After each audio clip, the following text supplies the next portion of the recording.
Informasi acara ini dilaksanakan secara virtual dan juga melalui kehadiran secara langsung di Hotel Sultan, Jakarta.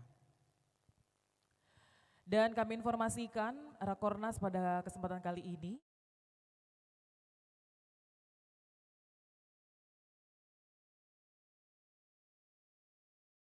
Bapak Menteri, Bapak Ibu hadirin yang berbahagia, marilah kita awali acara kita pada hari ini dengan sama-sama membaca suratul Fatihah agar dapat berjalan dengan lancar dan gerakan wakaf Indonesia yang akan diresmikan dapat memberikan manfaat bagi pengembangan wakaf produktif serta wabah COVID-19 dapat segera berakhir.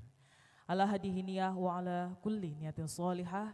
Al-Fatihah. A'udzu billahi minasyaitonir rajim. Bismillahirrahmanirrahim. Alhamdulillahi rabbil alamin. Arrahmanir rahim. Maliki yaumiddin. Iyyaka na'budu wa iyyaka nasta'in. Ihdinas siratal mustaqim. Siratal ladzina an'amta 'alaihim ghairil maghdubi 'alaihim waladdallin. Amin amin ya robbal alamin. Bapak dan juga Ibu hadirin yang berbahagia, selanjutnya adalah menyanyikan lagu Indonesia Raya dan Mars BWI. Seluruh hadirin kami persilahkan untuk berdiri.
Dengan kekuatan bersama di ranah kebinekaan bangsa, sukseskan pembangunan nasional bagi Indonesia sejahtera.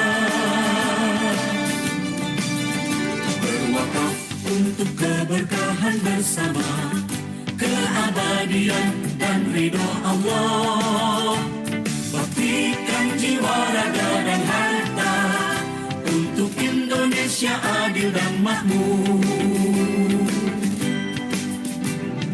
Tiada hari tanpa wakaf demi membangun peradaban, mengangkat martabat bangsa, memuliakan agama dan umat.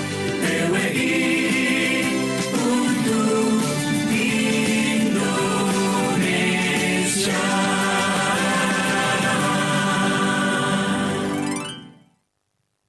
Bapak Ibu hadirin kami persilahkan duduk kembali.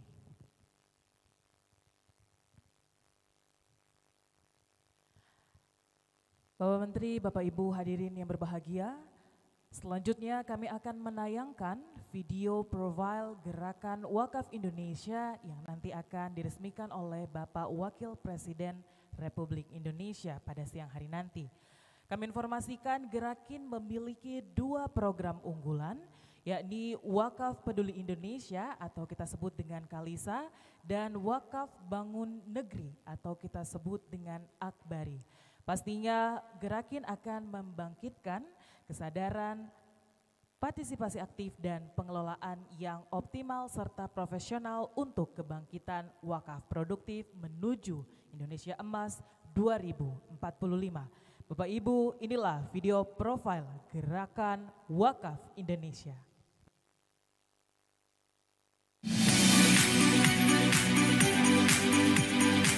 Alhamdulillah akhirnya pendidikan saya lulus hingga sarjana.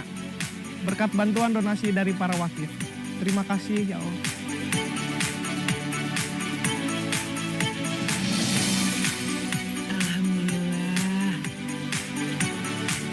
Alhamdulillah atas rezekimu melalui donasi para wakif. Mimpi saya terwujud untuk bersekolah kembali dan menggapai cita-cita.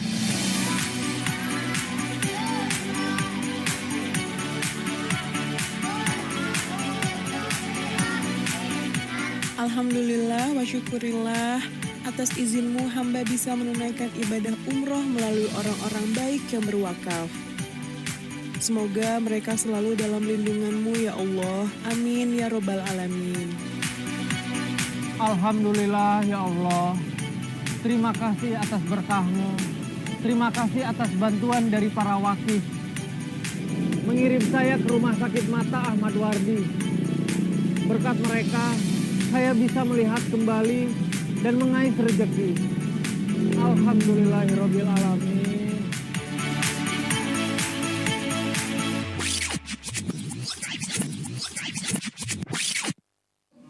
Anak-anak, buka buku sejarah Islam.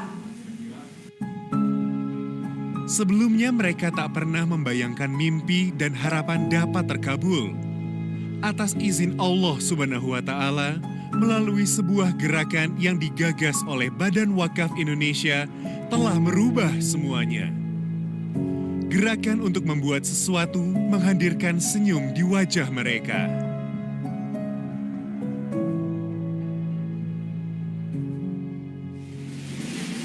Gerakin, Gerakan Wakaf Indonesia, adalah gerakan membangkitkan kesadaran, partisipasi aktif dan pengelolaan yang optimal serta profesional untuk kebangkitan wakaf produktif menuju Indonesia Emas 2045.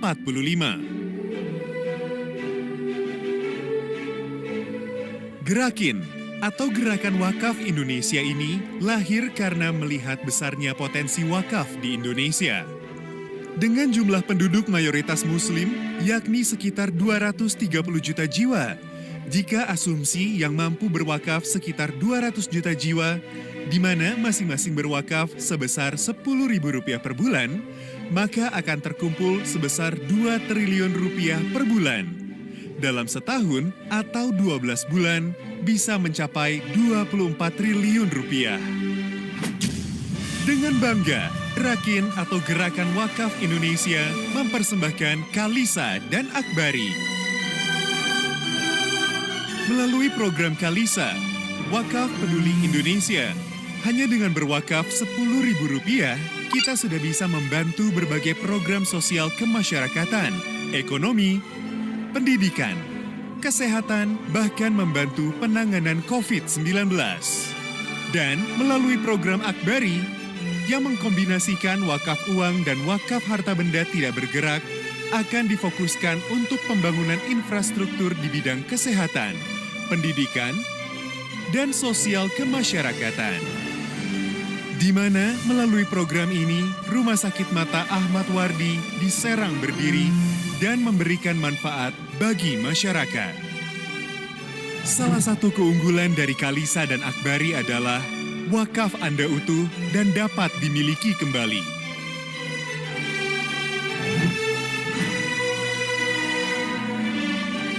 Lihatlah kebahagiaan mereka, senyum mereka, semangat mereka. Dan bayangkan dalam setiap doa-doa mereka yang kini kembali memiliki harapan. Ada nama para wakif dan nama orang yang telah menjadi jalan kebaikan ini selalu disebut dengan penuh ikhlas. Satu genggam untuk Indonesia sejahtera. Bersama Gerakin, Gerakan Wakaf Indonesia.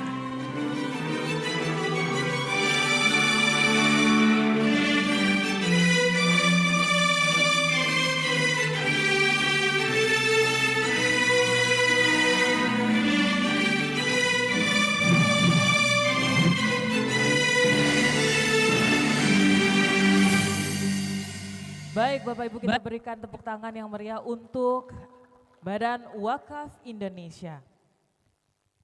Bapak dan juga Ibu yang kami hormati, acara selanjutnya adalah sambutan dan paparan oleh Ketua Badan Pelaksana Badan Wakaf Indonesia kepada yang terhormat Bapak Profesor Dr. Muhammad Nuh DIE. Kami silahkan.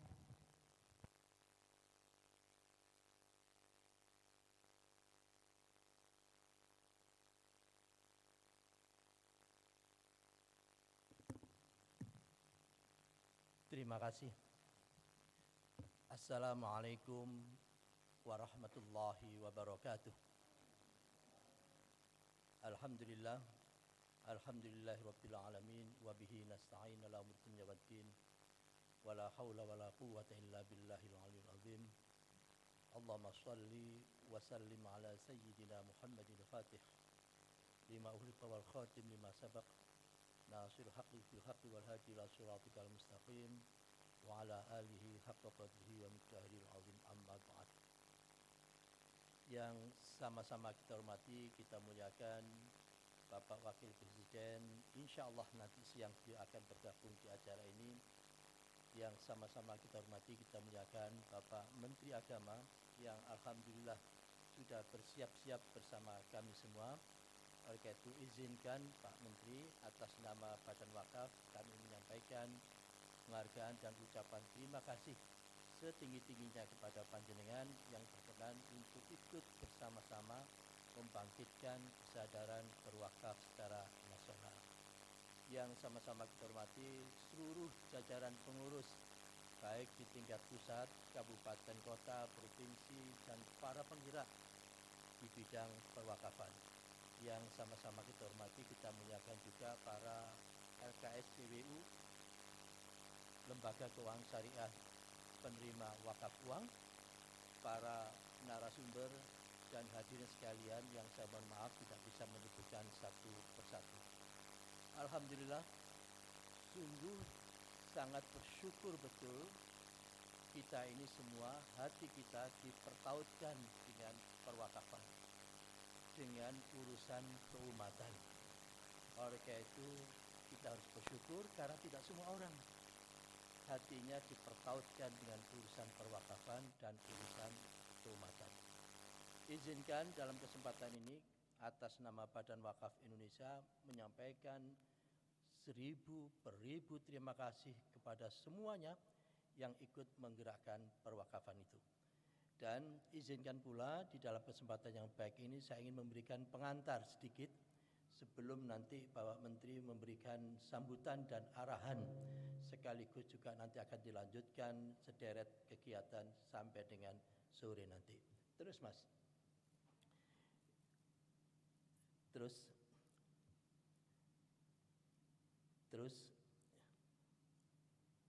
Ibu-ibu dan Bapak sekalian yang saya hormati. Mengapa tema kita itu mengambil wakaf produktif untuk mempersiapkan Indonesia 2045, yaitu 100 tahun Indonesia merdeka. Tentu ada sumber inspirasi mengapa kita mengambil tema 2045 itu. Salah satu sumber inspirasi adalah sabda Rasulullah SAW bahwa innallaha yab'atsu li hadhil ummah ala ra'si kulli mi'atin sanah man yujaddidu laha dinaha. Bahwa Allah akan mengutus umat ini ya, pada saat 100 tahun satu tokoh. Bisa jadi tokoh itu tidak harus orang per orang, tapi tokoh ini adalah satu kesadaran kolektif yang ingin membangkitkan, menyongsong kejayaan Indonesia 2045. Hari ini kita akan mengangkat tema itu. Mudah-mudahan ada kesadaran kolektif di seluruh rakyat bangsa Indonesia ini untuk mempersiapkan menyongsong 100 tahun Indonesia merdeka. Itulah kira-kira yang mendasari mengapa tema Indonesia Emas 2045 ini. Terus Mas, Ibu-ibu dan Bapak sekalian yang saya hormati, kita memang punya persoalan, yaitu yang terkait dengan indeks literasi wakaf yang masih relatif rendah. Itu realitas. Tidak perlu kita debatkan dan seterusnya. Tetapi pertanyaannya adalah gimana caranya kita bisa meningkatkan indeks literasi perwakafan itu. Kalau masyarakat ini sudah tumbuh pemahaman, pengetahuan dan kesadarannya, maka nanti akan bisa kita dapatkan adalah akan terjadi mobilisasi yang luar biasa orang berwakaf itu. Tidak harus ratusan juta kita berwakaf. Meskipun kalau ratusan juta pun juga alhamdulillah. Tetapi yang ingin kita gerakkan adalah kesadaran kolektif itu. Meskipun hanya 10.000, 20.000, tetapi kalau kalinya luar biasa, maka itu akan menjadi kedahsyatan. Dari mobilisasi dan penguatan tata kelola wakaf itu, karena kita tidak ingin hanya memobilisasi aset wakaf, tapi tanpa diikuti dengan tata kelola yang baik, kita tidak ingin itu. Tetapi yang kita inginkan adalah mobilisasi disertai dengan tata kelola yang baik. Dari situ semua nanti akan bisa kita perkuat yang namanya sistem ekonomi Islam, sistem keuangan syariah. Yang ujung-ujungnya hadirin sekalian, Pak Menteri izinkan kami menyampaikan, ujung-ujungnya kami semua ini ingin betul menunaikan janji kemerdekaan kita. Karena pada saat kita merdeka dulu, 1945 kita telah berjanji. Dan itu dituangkan di dalam pembukaan UUD 45 yang tidak boleh diubah. Undang-Undang Dasar 45 boleh diubah, tapi pembukaannya tidak boleh diubah. Dan disitulah termaktub janji kemerdekaan kita, yaitu apa? Melindungi segenap bangsa Indonesia dan seluruh tumpah darah Indonesia, memajukan kesejahteraan umum, mencerdaskan kehidupan bangsa, dan ikut melaksanakan perdamaian abadi, perdamaian dunia. Itu yang kita rindu. Pada saat 100 tahun Indonesia merdeka, kita ingin melunasi janji-janji pada saat kita merdeka dulu. Badan Wakaf Indonesia bersama seluruh komponen masyarakat ingin menunaikan janji yang mulia itu. Terus Mas. Oleh karena itu, terus apa yang menjadikan kita itu optimis bahwa kita bisa menunaikan janji kemerdekaan itu? Paling tidak kami mencatat ada 3 modal utama di dalam menunaikan janji kemerdekaan itu. Yaitu yang pertama adalah bonus demografi, yang kedua adalah bonus digital, dan yang ketiga adalah nilai-nilai keindonesiaan. Terus Mas, sama-sama kita ketahui bahwa di masa sekarang ini Indonesia dikaruniai anugerah yang sangat luar biasa, yaitu populasi usia produktif yang puncaknya nanti mulai tahun 2021 tahun depan, dan mulai puncak paling akhir adalah 2036. Habis itu kita sudah melandai populasi usia produktif itu, kita memasuki yang namanya aging society. Masyarakat di mana populasi usia lanjutnya mulai nambah. Oleh karena itu kita tidak ingin populasi usia produktif yang jumlahnya sangat dahsyat tadi itu tidak berkualitas. Sehingga akibatnya kalau tidak berkualitas justru akan menjadi demographic disaster, bencana demografi. Disitulah Badan Wakaf ingin berkontribusi bersama masyarakat untuk meningkatkan kualitas sumber daya manusia itu. Tetapi itu saja juga belum cukup. Di era digital ini kita punya yang namanya digital dividend, yaitu bonus digital. Sangat sayang kalau kita berkesempatan memasuki hari raya tetapi kita tidak dapat bonus hari raya. Sangat sayang kita memasuki akhir tahun tetapi kita tidak bisa mendapatkan bonus akhir tahun. Oleh karena itu sekarang ini adalah eranya era digital, maka kita harus memanfaatkan bonus digital itu, yaitu memanfaatkan teknologi generik untuk mensupport kegiatan kita, tidak hanya mensupport tetapi juga untuk menjadikan driver penggerak dari kegiatan kita. Dan tidak hanya itu, tetapi untuk melakukan yang tadinya tidak mungkin dengan teknologi digital menjadi mungkin. Tetapi tidak hanya itu pula, kita ingin menjadikan teknologi digital sebagai mesin transformasi kegiatan-kegiatan kita. Dan tentu kita punya nilai-nilai keindonesiaan. Oleh karena itu, oleh karena itu yang kita kembangkan bukan sekadar kekuatan-kekuatan yang bersumber dari potensi manusia, yang sering kita sampaikan ada IQ, ada SQ, ada EQ. Itu iya, kekuatan yang bersumber dari manusia, tetapi ada potensi yang lain, yaitu sumber dari teknologi, namanya digital quotient. Kalau yang tadi IQ, intellectual quotient, spiritual quotient, dan emotional quotient, sekarang ada yang namanya digital quotient.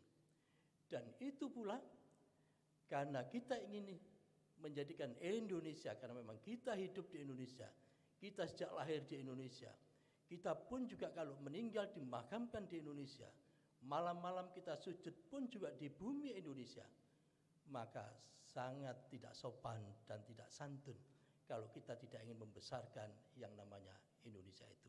Oleh karena itu ada Indonesia Quotient. Dari 3 kombinasi inilah kita ingin menyongsong yang namanya 100 tahun Indonesia merdeka. Terus Mas. Oleh karena itu apa yang kita lakukan adalah kita ingin membeli masa depan dengan harga sekarang. Buy the future with present value. Masa depan yang sungguh sangat mahal, kita beli dengan yang sekarang, dengan wakaf yang sungguh sangat murah. Sehingga bagi kita semua yang harus kita lakukan sekarang ini adalah melakukan transformasi dari yang biasanya saya menjadi kami dan kami menjadi kita. Karena kekuatan wakaf itu bukan di saya, tapi kekuatan wakaf itu adalah di kita. Terus Mas. Ibu-ibu dan bapak sekalian yang saya hormati, sumber yang kita miliki sesuai yang diajarkan oleh Rasulullah Muhammad SAW, kita punya zakat yang sifatnya itu wajib, tetapi kewajibannya harus memenuhi persyaratan terlebih dulu, yaitu nisab. Dan sifat hartanya bisa langsung dibagi dan habis. Dan penerima manfaatnya terbatas sampai 8 asnaf. Kita punya juga infak sedekah yang sifatnya sunnah, tidak ada batasan. Sifat hartanya pun juga bisa langsung dibagi, bisa juga untuk investasi. Dan penerima manfaatnya sangat fleksibel, siapapun boleh mendapatkan manfaat itu. Dan tentu kita punya yang namanya wakaf. Wakaf itu sifatnya adalah sunnah. Syaratnya bebas, tidak harus menunggu orang itu kaya untuk bisa berwakaf, siapapun boleh berwakaf. Terutama dengan wakaf uang sangat mudah itu. Dan sifatnya harus kekal, harus diinvestasikan. Dan manfaatnya sangat fleksibel sesuai dengan akad yang telah ditetapkan. Oleh karena itu dengan modal ini, umat ini itu harus mampu mensinergikan antara zakat, infak, sedekah, dan wakaf. Itu adalah satu kesatuan utuh. Terus Mas. Sehingga kalau kita berwakaf, bukan sekedar kita melepaskan harta wakaf kita, Bukan sekedar itu. Ada dimensi yang memiliki makna yang khusus di dalam berwakaf itu, yaitu dimensi keyakinan. Yang kedua, dimensi mindset kita. Kalau kita mengelola wakaf, maka mindset kita haruslah produktif. Yang ketiga, ada aksi. Begitu kita melakukan aksi wakaf, maka pasti punya dampak sosial yang positif. Dan pasti pula ikatan sosial kita akan semakin baik, karena masing-masing saling memperkuat. Dan kekuatan dari wakaf itu sekali lagi bukan di saya, tetapi di kita. Oleh karena itu yang kita tumbuhkan adalah kesadaran kolektif itu. Kalau itu bisa kita tradisikan, maka kita akan bisa membangun yang namanya budaya, yaitu budaya memberi. Di dalam interaksi sosial, budaya memberi adalah budaya yang paling tinggi. Habis memberi, turun lagi yang namanya menerima. Menerima, turun lagi yang namanya meminta. Meminta, turun lagi yang namanya meminta-minta. Kita tidak ingin umat ini terjebak di dalam budaya meminta-minta atau meminta. Tetapi melalui wakaf ini, kita ingin tradisikan, kita ingin biasakan untuk memberi sebagai bagian dari menjaga kemartabatan itu. Terus Mas, saya lompatin saja. Terus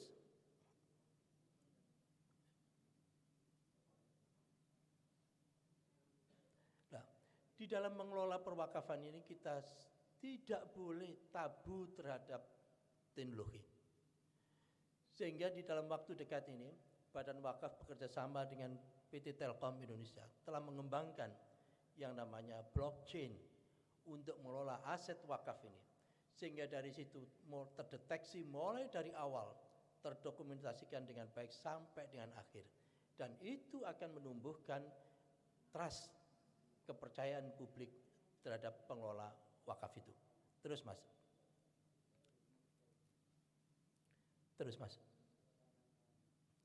Nah, ada 3 hal yang menjadi agenda utama kita, yaitu yang pertama adalah pendidikan, kesehatan, dan ekonomi.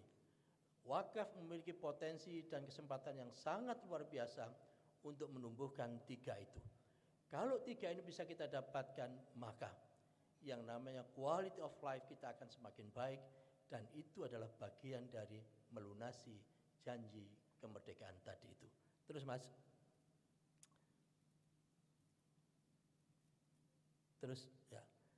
Terus lagi.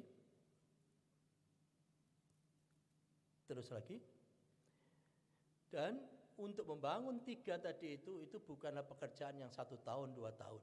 Tapi pekerjaan yang terus menerus. Karena sifatnya yang berkelanjutan itulah, maka kita perlu energi yang berkelanjutan pula. Dan wakaf sesuai dengan karakteristiknya adalah keabadian, itu bermakna keberlanjutan. Akhirnya kita ingin melalui wakaf uang itu bisa kita gerakkan yang luar biasa, gerakan wakaf ini, karena sangat fleksibel dari sisi baik penunaiannya maupun pelaksanaannya, baik jumlahnya pun juga sangat fleksibel. Dengan digital banking dan e-money, berapapun jumlahnya kita bisa berwakaf. Dan yang tidak kalah penting adalah menjamin aset atau harta wakaf ini tidak hilang. Oleh karena itu kita bekerjasama dengan Kementerian Keuangan untuk menerbitkan yang namanya wakaf link sukuk. Salah satu contoh hasil, terus Mas, salah satu contoh hasil dari wakaf link sukuk ini adalah yaitu Rumah Sakit Ahmad Wardi, rumah sakit mata yang ada di Serang. Ini adalah salah satu bentuk real. Sehingga apa? Sehingga dengan gerakan wakaf ini bisa kita bayangkan kalau kita setiap tahun punya proyek nasional, maka bukan sekedar kesejahteraan yang naik, bukan sekadar dakwah kita akan semakin baik, tetapi martabat kita akan semakin terjaga. Akhirnya, terus Mas. Terus Mas.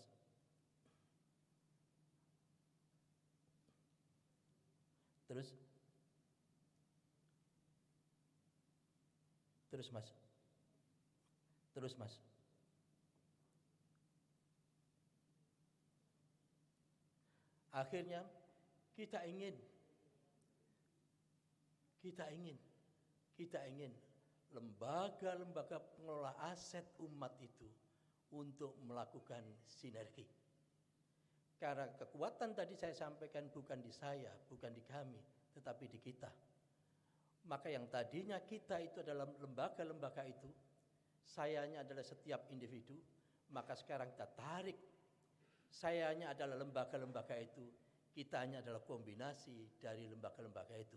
Bisa dibayangkan kalau lembaga-lembaga ini saling memberikan taruhlah 1%, 2% dari pendapatannya, maka setiap tahun kita akan punya proyek yang sangat dahsyat. Sekali lagi, kekuatan kita ada di kita. Terima kasih. Sekali lagi, selanjutnya kami mohon dengan hormat Pak Menteri Agama untuk berkenan memberikan sambutan sekaligus membuka acara Rakornas ini, dan atas perkenan beliau, atas perkenan Bapak, kami ingin menyampaikan terima kasih. Mohon maaf kalau ada khilaf. Wassalamualaikum warahmatullahi wabarakatuh. Waalaikumsalam warahmatullahi wabarakatuh.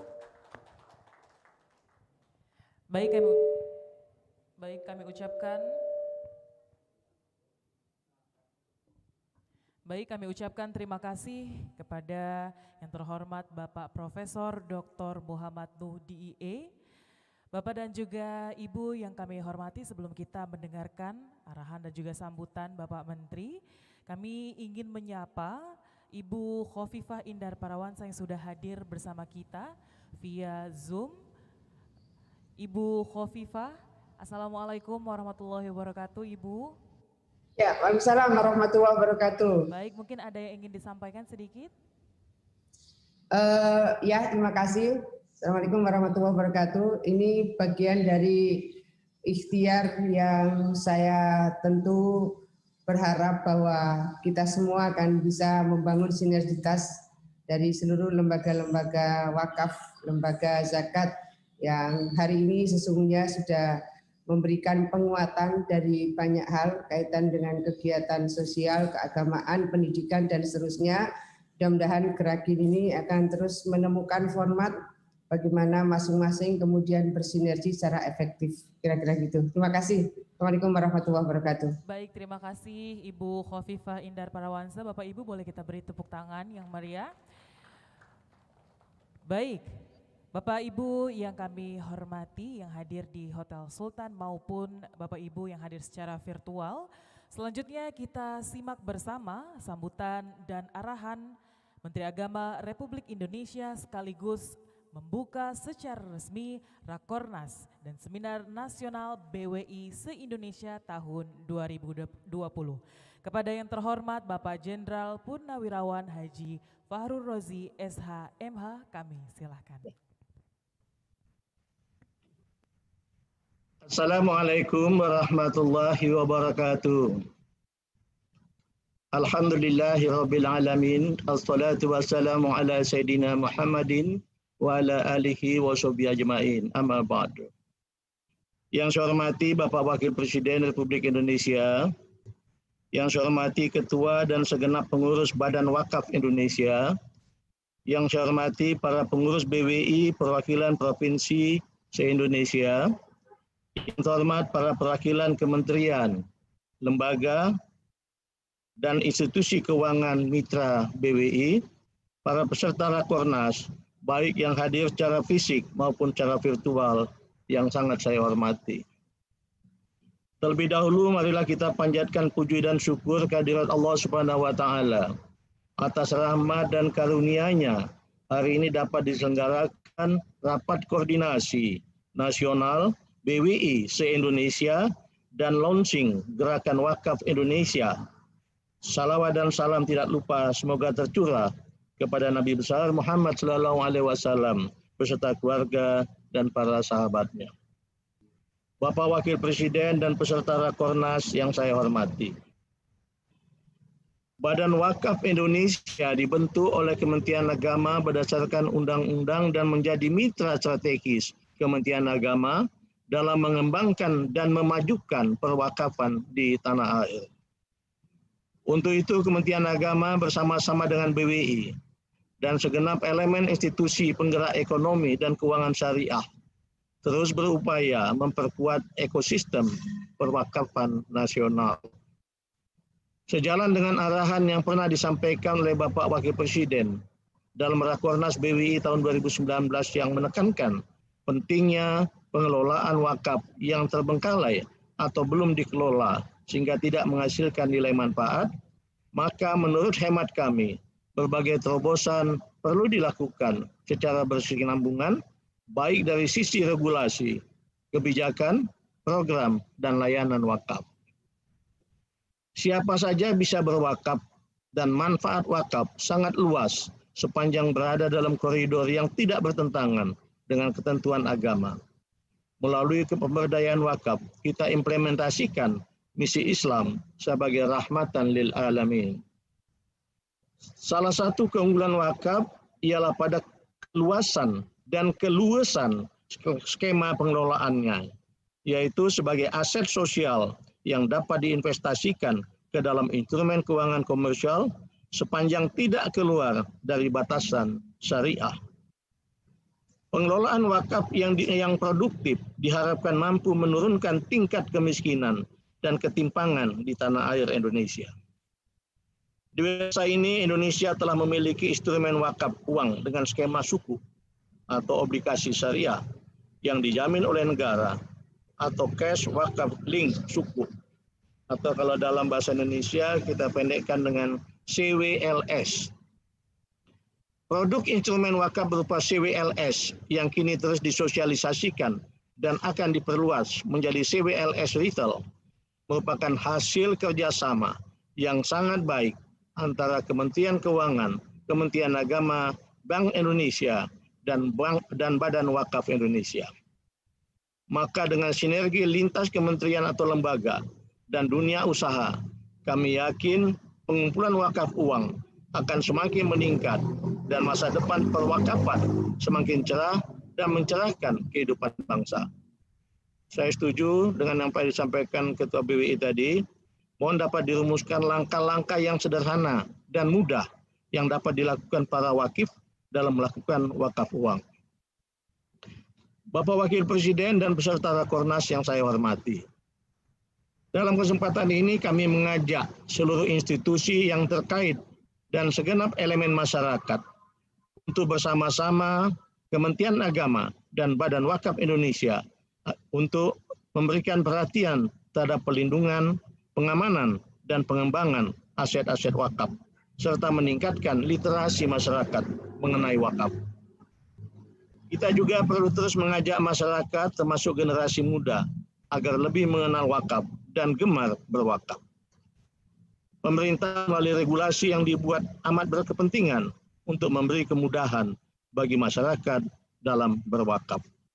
Begitu pula seluruh aset wakaf harus dikelola dengan amanah, transparan, dan profesional, sehingga nilai manfaatnya semakin berkembang dan produktif.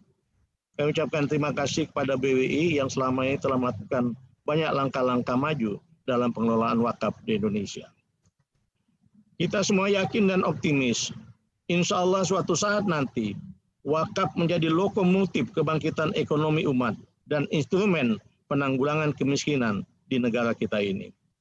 Potensi wakaf memiliki prospek sebagai salah satu pilar untuk mewujudkan visi Indonesia sebagai pusat pertumbuhan ekonomi syariah dunia. Sejauh ini dukungan terhadap pengembangan dan penataan instrumen perwakafan telah diberikan oleh kementerian lembaga terkait sesuai dengan tugas dan fungsi masing-masing, sehingga membentuk sebuah ekosistem gerakan wakaf. Dalam dokumen Master Plan Ekonomi dan Keuangan Syariah Indonesia tahun 2019 yang disusun dan dikawal oleh Komite Nasional Ekonomi dan Keuangan Syariah, di mana muatan substansinya menghimpun masukan antara lain dari Kementerian Agama dan stakeholder terkait lainnya, semakin memperjelas peran wakaf sebagai salah satu pilar pengembangan ekonomi syariah di negara Indonesia. Bapak Wakil Presiden dan peserta Rakornas BWI yang berbahagia, Indonesia sebagai negara berpenduduk muslim terbesar di dunia, punya ruang tumbuh yang besar bagi ekonomi dan keuangan syariah, termasuk di dalamnya pengelolaan aset wakaf yang memiliki nilai ekonomi. Berbicara tentang wakaf berarti berbicara seputar upaya memakmurkan kehidupan rakyat di dalam wadah Negara Kesatuan Republik Indonesia. Berbicara mengenai wakaf sudah pasti berbicara mengenai potensi ekonomi syariah dalam arus baru ekonomi Indonesia, sebuah istilah yang sering dikemukakan oleh Bapak Wakil Presiden di berbagai kesempatan. Wakaf tak akan pernah lenyap sampai kapanpun, karena bertumpu pada kesadaran beragama yang hidup dan mengakar di masyarakat.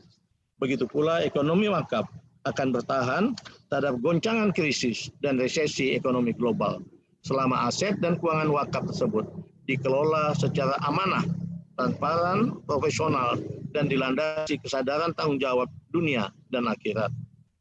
Menurut hemat kami, skema penyertaan saham atau modal wakaf dalam proyek-proyek bisnis dan komersial seperti real estate, hotel, perkantoran, dan sebagainya sudah saatnya didorong dengan sangat hati-hati sebagai pengganti skema tukar guling atau rislah aset wakaf. Karena itu, pandangan visioner tentang pengelolaan wakaf, aset, dan investasi wakaf harus semakin melembaga dalam kebijakan publik. Sebelum mengakhiri sambutan ini, saya ingin mengajak kita semua merenungkan cita-cita para pendiri bangsa yang mengajarkan prinsip berdaulat dalam politik, berdikari dalam ekonomi, dan berkepribadian dalam kebudayaan. Jika direnungkan lebih dalam, ruh yang terkandung dalam wakaf tidak jauh dari ruh kemandirian sebagai bangsa dan bangsa yang ingin menggapai kehidupan yang lebih baik. Mari kita jaga dan pertahankan aset-aset wakaf yang sudah ada, dan mari mobilisasi aset-aset wakaf yang baru. Akhirnya dengan memohon ridho Allah Subhanahu wa Ta'ala, dengan mengucap Bismillahirrahmanirrahim, acara Rakornas dan peluncuran Gerakan Wakaf Indonesia, Badan Wakaf Indonesia tahun 2020, saya nyatakan dibuka. Semoga menghasilkan hal-hal yang bermanfaat bagi pengembangan wakaf dan kemajuan Indonesia. Sekian dan terima kasih. Wabillahi taufiq wal hidayah. Assalamualaikum warahmatullahi wabarakatuh. Terima kasih. Waalaikumsalam warahmatullahi wabarakatuh. Kami ucapkan terima kasih kepada Bapak Menteri Agama Republik Indonesia telah memberikan sambutan dan juga telah membuka acara kita pada pagi hari ini. Bapak dan juga Ibu yang kami hormati, selanjutnya untuk memohon keridhaan Allah Subhanahu wa Ta'ala dan memberikan keberkahan dalam acara kita pada hari ini, marilah sama-sama kita berdoa bersama, dan doa akan dipimpin oleh yang terhormat Dr. Haji Abdul Muta'ali. Kami persilahkan.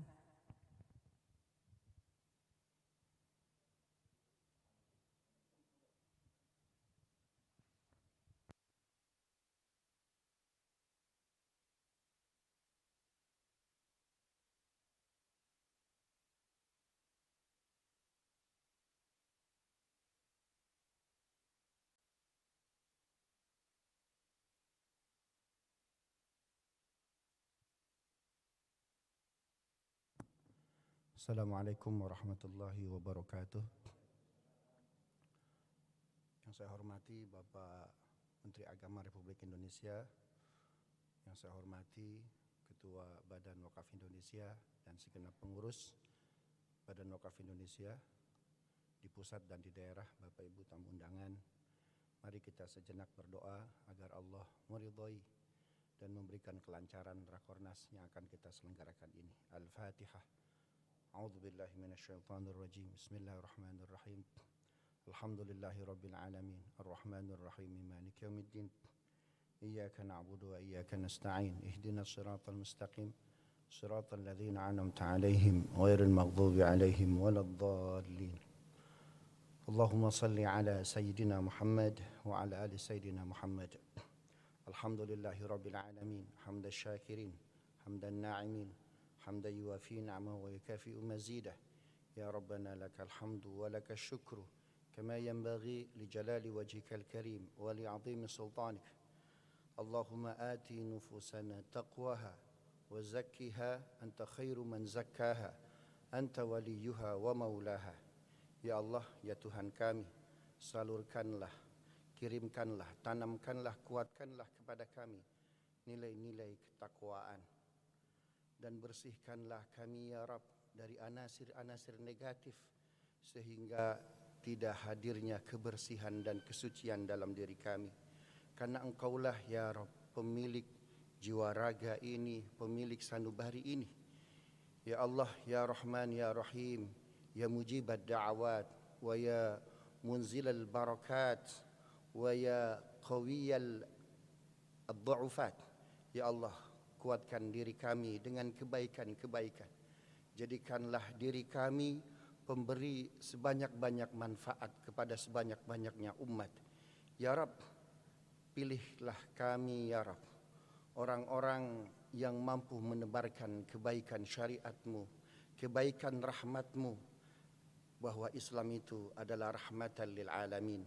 Ya Rabb, pilihlah kami, bersihkan hati kami untuk selalu berjuang dengan asma-asma-Mu, ya Arhamar Rahimin. Ya Rabb, jadikanlah wakaf sebagai kekuatan kami, sebagai kekuatan diri kami, sebagai kekuatan bangsa kami.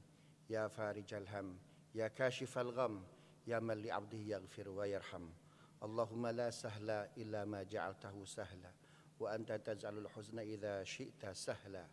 Allahumma ya Allah, taqabbal minna innaka antas sami'ul alim, wa tub 'alaina innaka antat tawwabur rahim.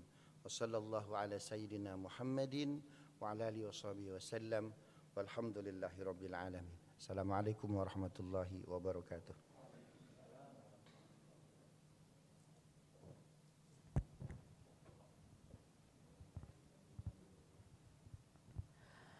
Bapak Menteri, Bapak Ibu hadirin yang hadir pada saat ini di Hotel Sultan maupun secara virtual.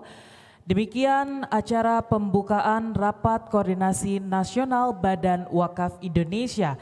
Dan nanti siang kita akan bersama menyaksikan peresmian Gerakan Wakaf Indonesia oleh Wakil Presiden Republik Indonesia. Baik Bapak dan juga Ibu yang kami hormati, selanjutnya kita akan melanjutkan dengan seminar nasional terkait dengan tema Rakornas pada kesempatan kali ini, yaitu Kebangkitan Wakaf Produktif Menuju Indonesia Emas 2045. Dan selanjutnya seminar kali ini akan dipandu oleh yang terhormat Bapak Dr. Henry Tanjung selaku pengurus Badan Wakaf Indonesia sebagai moderator. Kami persilahkan yang terhormat Bapak Dr. Henry Tanjung untuk bisa naik ke atas panggung.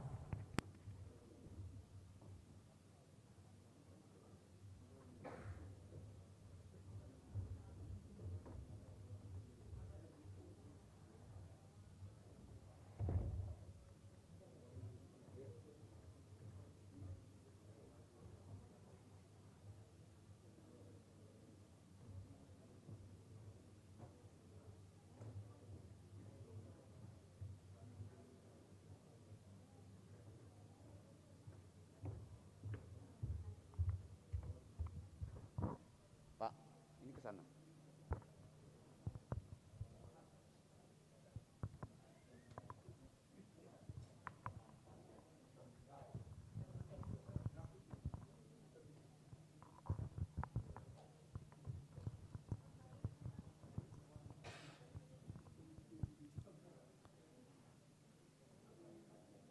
Panitia, mohon dicek semua pembicara sudah ada di Zoom meeting.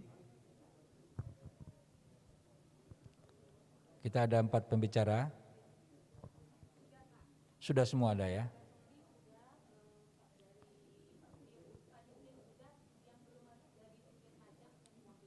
Oke. Baik, terima kasih. Assalamualaikum warahmatullahi wabarakatuh. Yang saya hormati Bapak Menteri Agama, yang saya hormati Ketua Badan Pelaksana dan Ketua Dewan Pertimbangan daripada Badan Wakaf Indonesia, dan seluruh pengurus yang tidak dapat saya sebutkan satu persatu, baik nasional, perwakilan maupun kabupaten dan kota seluruh Indonesia. Izinkan saya membawakan seminar ini pada pagi hari ini kita akan membawakan seminar ya dengan tema kebangkitan wakaf produktif menuju Indonesia Emas 2045. Ada 4 pembicara. Yang pertama adalah Dirjen Bimas Islam dengan tema penguatan kelembagaan BWI untuk kebangkitan wakaf nasional. Yang kedua Dirjen Pajak dengan tema kebijakan objek pajak wakaf produktif. Yang ketiga dari DEX Bank Indonesia dengan tema pengembangan wakaf produktif di sektor real. Dan keempat dari BWI wakaf produktif solusi pembangunan ekonomi bangsa. Baik,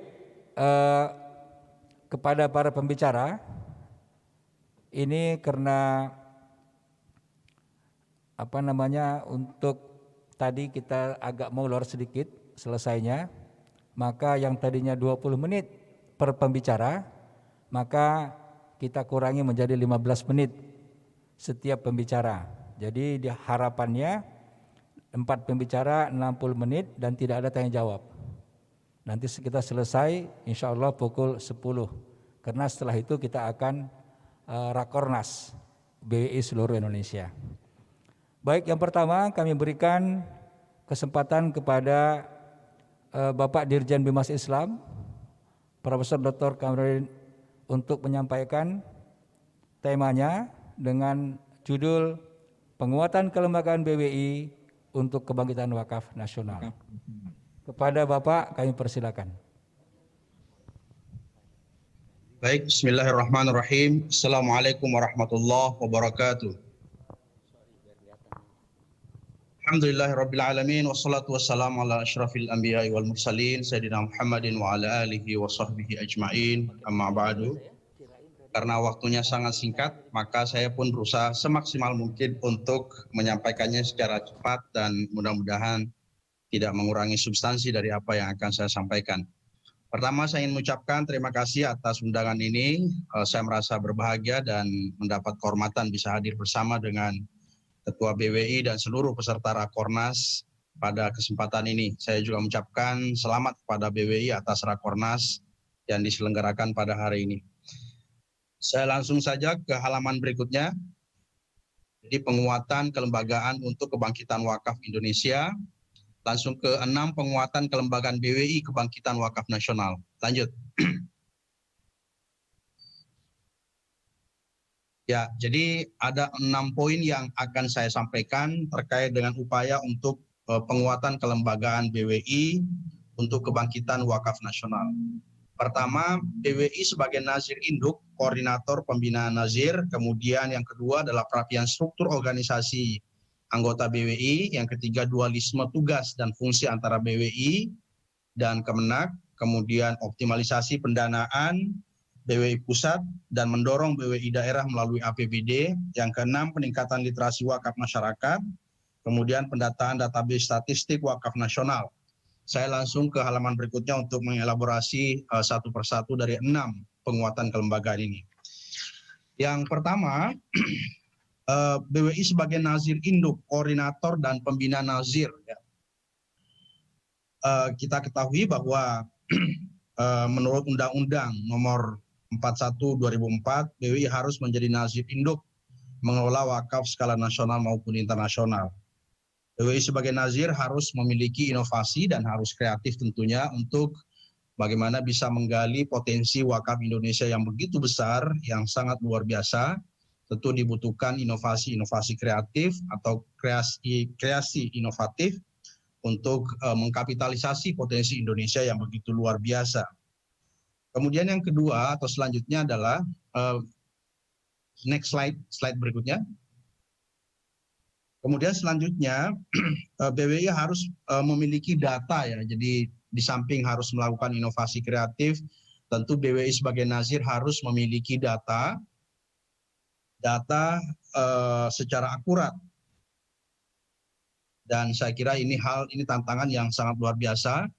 Ini tentu akan sangat membantu ya, menjadi instrumen yang sangat produktif jika BWI bisa memiliki data tentang nazir dan potensi wakaf nasional. Dan saya yakin secara parsial mungkin sudah dimiliki, tetapi secara komprehensif mungkin membutuhkan pengembangan-pengembangan agar kita bisa melakukan rencana atau langkah-langkah yang lebih kreatif lagi. Kemudian selanjutnya banyaknya nazir perorangan, nazir wakaf uang yang jumlahnya begitu besar, BWI perlu membuat mekanisme pembinaan secara baik dengan memanfaatkan teknologi. Jadi upaya peningkatan kapasitas SDM-nya juga tentu sistem yang menggunakan teknologi informasi menjadi sebuah keharusan yang tentu harus dilaksanakan. Kemudian selanjutnya adalah melakukan pembinaan terhadap LK SPWU atau Lembaga Keuangan Syariah Penerima Wakaf Uang terkait dengan optimalisasi uang di lembaga masing-masing. Jadi hal yang juga harus dilakukan oleh teman-teman BWI. Next slide.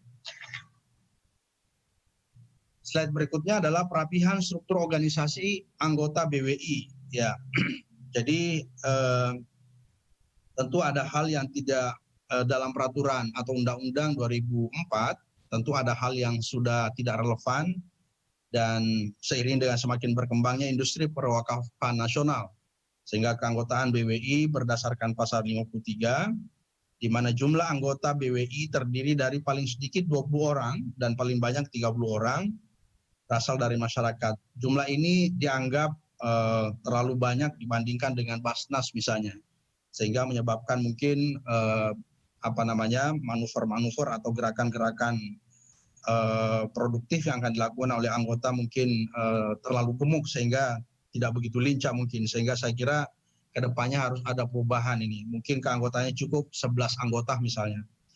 Kemudian masa jabatan BWI diperpanjang karena saat ini hanya 3 tahun ya. Jadi mengingat pola rancangan SOP dan program kerja, mungkin sebaiknya atau idealnya itu 5 tahun. Kemudian rekrutmen anggota BWI melalui panitia seleksi bukan dari internal ya seperti sekarang. Kalau sekarang karena memang undang-undangnya menghendaki demikian sehingga rekrutmen anggota BWI juga dari internal.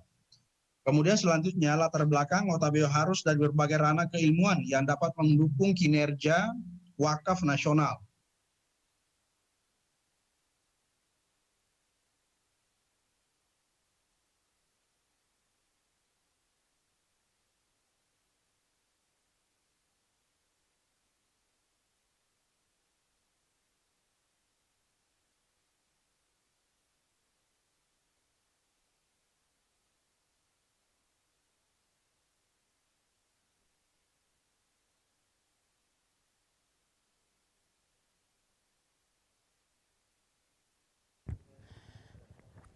Baik Bapak dan juga Ibu yang kami hormati, kita masih menunggu karena ada kendala sinyal dari Bapak Dirjen. Mohon izin untuk yang di ruangan ini tidak menggunakan jaringan wifi dulu di internet di ruangan ini ya, apalagi untuk mendownload karena akan mengurangi kualitas jaringan kita. Ya, makasih.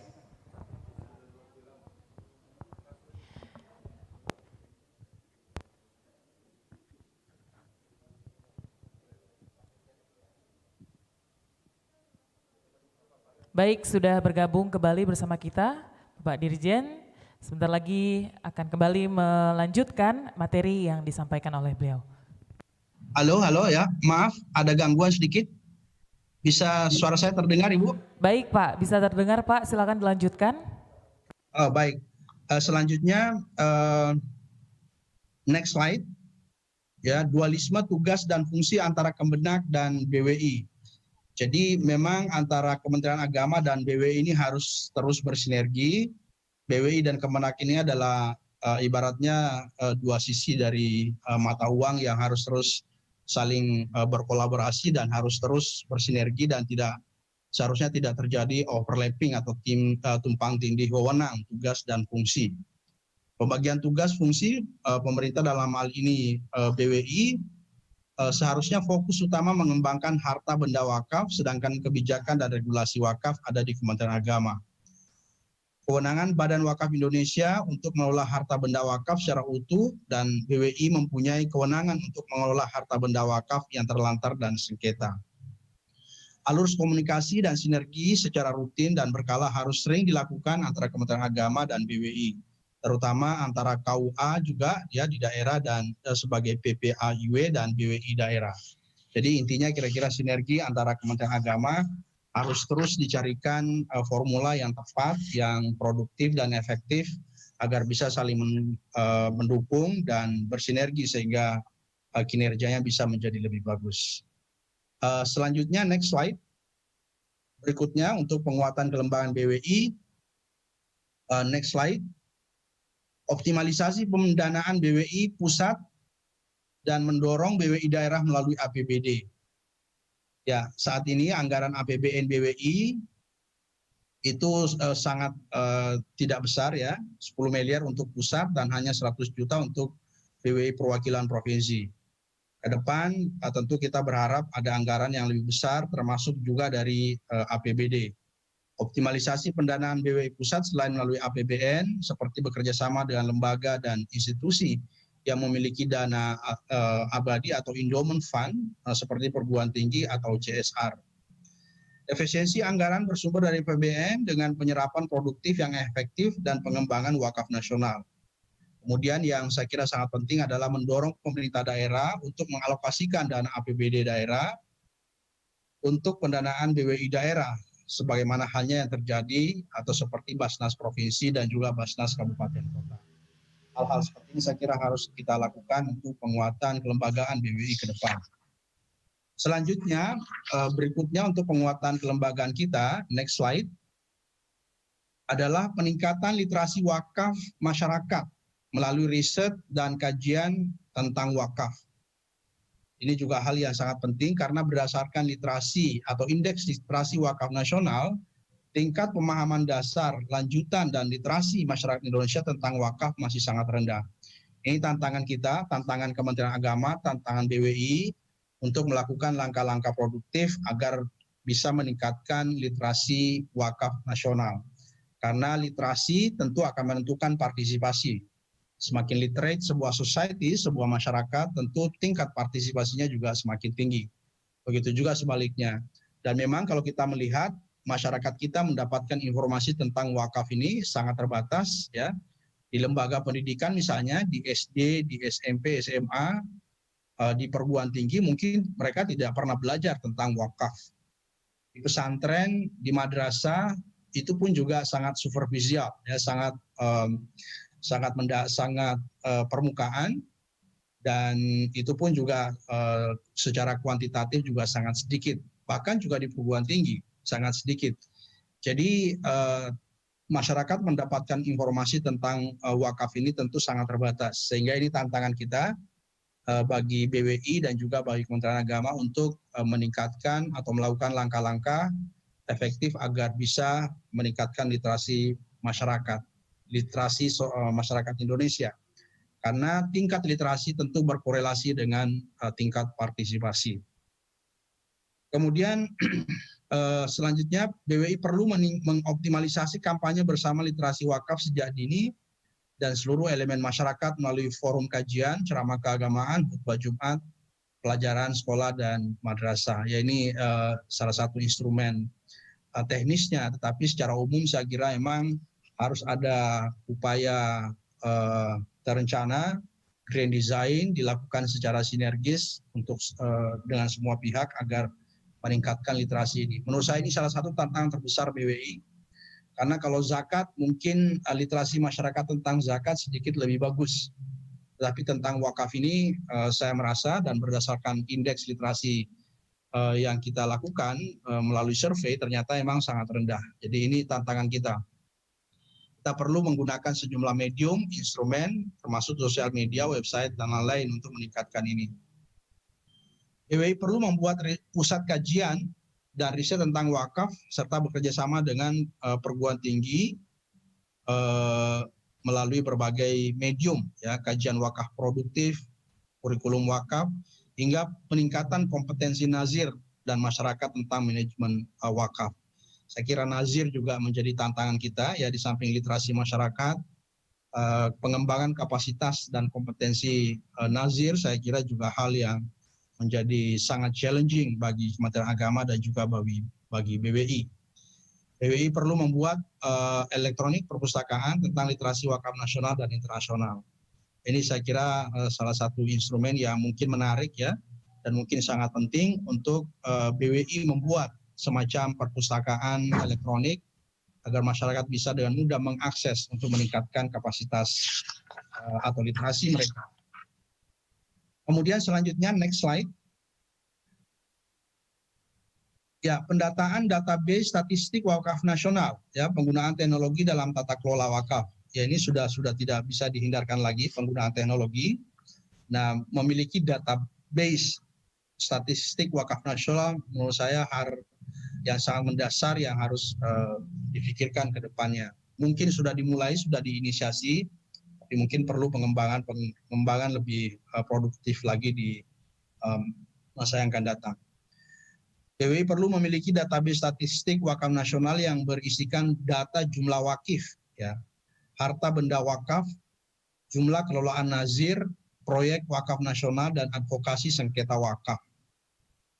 BWI perlu mendorong standarisasi laporan keuangan wakaf dan optimalisasi penerapan wakaf sehingga tercipta transparansi dan akuntabel.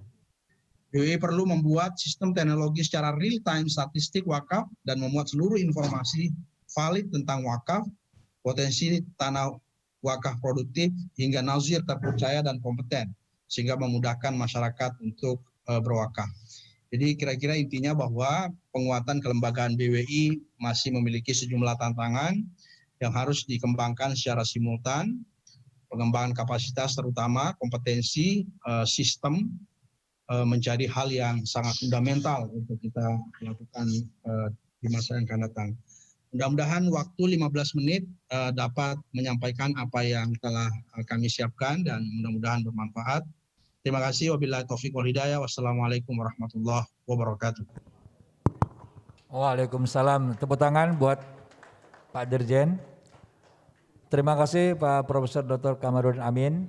Ada beberapa yang harus kita garis bawahi. Pertama adalah BWI harus menjadi nazir induk. Ini luar biasa. Kemudian dengan masa jabatan dari 3 tahun menjadi 5 tahun dan jumlahnya dikurangi menjadi 11 orang saja. Barangkali itu menjadi penting untuk penguatan BWI ke depan dengan dana yang harus ditingkatkan, ya, baik dari APBN maupun dari APBD. Iya, dana tadi, dana anggaran atau biaya tadi. Baik, terima kasih. Yang berikutnya adalah pemaparan dari Bank Indonesia. Sebelum saya ke Pak Anwar Basori, saya ingatkan dulu kepada kawan-kawan yang di Zoom meeting, yang jumlahnya kurang lebih 800 orang, kita tidak ada sesi tanya jawab, tetapi silahkan bertanya di chat, ya. Nanti pertanyaan itu kita akan compile, kita akan kompilasi lalu kita jawab masing-masing, ya. Karena tidak mungkin 800 orang kita buka pertanyaan. Ya, jadi silahkan ditanya apa yang perlu ditanya, nanti kita akan compile, lalu kemudian kita jawab. Ya, baik, itu sebelum lupa. Kemudian yang berikutnya ini dari Pak Anwar Basori, ya, dengan judul pengembangan wakaf produktif di sektor real. Sebelumnya saya bacakan dulu sedikit CV beliau. Beliau adalah direktur daripada Departemen Ekonomi dan Keuangan Syariah DEX Bank Indonesia. Kemudian juga salah seorang Board Executive Committee di International Islamic Liquidity Management Corporation, ya, dan juga pernah menjadi Board of Director International Islamic Financial Market atau IIFM. Kepada Pak Anwar Basori, kami persilakan Pak, waktunya Pak, 15 menit Pak. Terima kasih. Terima kasih. Bismillahirrahmanirrahim. Assalamualaikum warahmatullahi wabarakatuh. Terima kasih Ustaz Hendri memberi kesempatan kepada kami. Pertama juga terima kasih kepada Pak Prof Nuh tadi dan beberapa tamu undangan sekalian memberi kesempatan kepada kami untuk selalu sharing, untuk selalu kita juga belajar dari Bank Indonesia bagaimana mendorong wakaf tadi yang pertama Pak Nuh sampaikan untuk bisa berkontribusi di Indonesia 2045. Mungkin dalam waktu 15 menit kami akan fokus saja, mungkin nanti ada beberapa rekomendasi kami yang mungkin bisa kami sampaikan untuk bisa kita diskusikan. Yang pertama mungkin kalau boleh slide berikutnya. sebelum kita bicara mungkin akan singgung sedikit di slide 4, mungkin di slide 4, bagaimana posisi Indonesia di dalam ekonomi dan keuangan syariah. Untuk bisa meningkatkan confidence kita, kalau sekarang orang berbondong-bondong bagaimana sih sebetulnya kue di Indonesia. Begitu kita lihat, kita bandingkan memang ekonomi Indonesia itu di negara OIC, negara kerjasama Islam, kita paling besar. Jadi kalau kita bicara data yang ada, kita itu 14,8%, share kita nomor 1. Kita lebih besar daripada Saudi Arabia, kita lebih besar daripada Turki, kita lebih besar daripada UAE, apalagi Malaysia. Itu kita yakini bahwa ekonomi Indonesia itu paling tinggi di negara-negara OIC. Implikasinya adalah memang apakah ekonomi besar itu berasal dari ekonomi dalam negeri atau kita besar dari luar negeri. Itu yang jadi PR bersama. Jangan sampai nanti justru semua sudah bergerak UAE, sudah menjadikan ekonomi syariah sebagai platform untuk ekonomi dia, kemudian juga Malaysia sudah besar, apalagi Saudi Arabia dengan berbagai turisme. Tapi ujungnya satu, Indonesia adalah ekonominya paling besar di negara-negara OIC. Apalagi dengan foreign direct investment-nya, kita juga lebih besar. Jadi intinya satu, Indonesia secara sisi ekonomi paling besar. PR-nya adalah apakah kita dijadikan sebagai tempat produksi atau kita sebagai market daripada negara-negara lain. Next slide. Slide selanjutnya. Kalau kita boleh berbangga, mungkin tidak terlalu berliku-liku bahwa kita sebetulnya belum apa tadi Pak Prof. Nuh mengatakan dari saya ke kami ke kita. 2019 kita sudah mulai sedikit merorkestrakan bahwa ada KNKS, ada beberapa istilah arus baru, ada kolaborasi-kolaborasi. Baru kita berkolaborasi, ranking kita sudah naik. Kita terutama untuk kita bicara dari Islamic Finance Country Index, kita bisa nomor 1. Jadi beberapa komitmen, beberapa program, beberapa core wakaf prinsipal, zakat core prinsipal, yang lainnya sudah kita dorongkan. Kita insya Allah sudah dianggap sebagai ranking 1 dunia dari sisi Islamic Finance Country Index. Begitu kita juga di dalam Global Islamic Economy Indicator, dari ranking 4, dari ranking 10 sampai 11, kita sudah ranking 4, merangkak ke atas. Artinya komitmen tadi, saya sangat support sekali tadi disampaikan Prof. Nuh bahwa dari saya, kami, kita, itu memang harus dilakukan. Jadi menjadi pemahaman kolektif dari gerakan berbarengan itu matters di dalam pengembangan ekonomi, whatever apapun ekonominya. Jadi ekonomi syariah adalah betul-betul memang bagian daripada ekonomi untuk mendorong silaturahim tadi. Next slide. Kemudian langsung saja, next slide ke dampak ekonomi COVID. Apapun itu, kondisinya yang 2019 seperti apa, next slide aja, lanjut.